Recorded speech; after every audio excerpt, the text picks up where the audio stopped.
好啦，乡亲啊，因为这个疫情的关系，南投信义乡农会梅仔望工场决定要暂时休困一段时间。但是恐惊安尼一来，农产品无人买，所以在地农民就拜托着社会大众，会当利用网络，或者是打电话来注文，甲因倒销当季的农产品。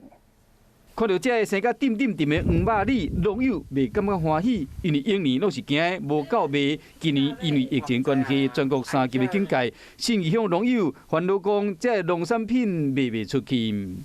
稍微黄黄绿绿的，它就是有一点酸，它就酸酸甜甜的啊。如果要更好吃，就是要等它软的、黄软的，越软它越甜。以前这菠菜讲袂使群聚啊。 所以吼，真侪人就拢无过来啊，所以我的采果率吼，就无法度搁再继续办落去安尼。信义乡农会开的梅仔望工场，嘛伫即礼拜关起来，无对外营业。农会呼吁社会大众，会使透过网络还是电话来注文。 我们也鼓励我们的那个消费者呢，就是尽量不要移动。那待在家里呢，也可以帮助农民。我们网站里面呢非常多的一些梅子产品呢，也可以用订购的方式，我们用宅配的方式，非常的方便。